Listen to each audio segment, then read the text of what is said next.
بسم اللہ الرحمن الرحیم۔ السلام علیکم دوستو، ایک عیسائی مورخ نے اسلام قبول کیا۔ کسی نے اس کے اسلام قبول کرنے کی وجہ دریافت کی تو اس نے بتایا کہ سیرت کی کتب میں ایک واقعہ میری ہدایت کا سبب بن گیا۔ ایک آدمی دربار مصطفیٰ صلی اللہ علیہ وبارک وسلم میں حاضر ہوا۔ آ کر اس نے عرض کیا، اے اللہ کے محبوب، میرا بیٹا 3 دن سے گم ہے، آپ دعا فرمائیں کہ میرا بیٹا مجھے مل جائے۔ قبل اس کے کہ آپ اجابت والے ہاتھ اٹھاتے، اجابت کا صحرا، عنایت کا جوڑا، دلہن بن کے نکلی دعائے محمد۔ ابھی آپ نے دعا کے لیے ہاتھ نہیں اٹھائے، آپ کے دربار میں ایک صحابی نے عرض کیا، اللہ کے محبوب، اس شخص کا بیٹا فلاں باغ میں بچوں کے ساتھ کھیل رہا تھا۔ جب اس آدمی نے یہ سنا تو اس نے دوڑ لگا دی۔ آپ نے فرمایا، اس آدمی کو واپس بلاؤ۔ جب اسے واپس دربار رسالت مآب صلی اللہ علیہ وبارک وسلم میں بلایا گیا، آپ نے فرمایا، بڑی جلدی ہے۔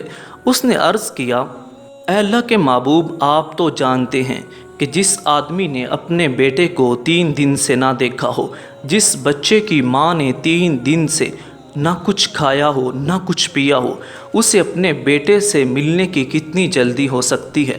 آپ نے فرمایا، ہاں، مجھے اس بات کا اندازہ ہے، اسی لیے میں نے تمہیں واپس بلایا۔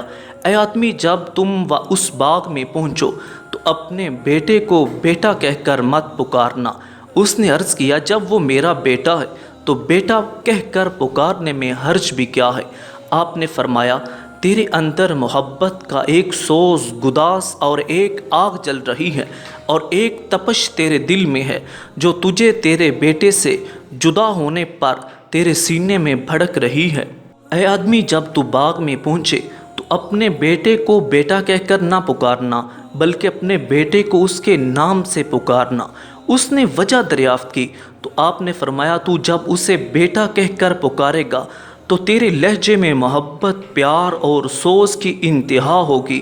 کیا پتہ ان بچوں میں کوئی یتیم بچہ بھی کھیل رہا ہو، اور اس یتیم بچے کے دل پر جو درد گزرے گا اور جو باپ کی شفقت کا اندازہ اسے ہوگا، وہ اس کی برداشت کے قابل نہ ہوگا، اور اس بات کو اللہ کے محبوب ہی اچھی طرح سمجھ سکتے ہیں۔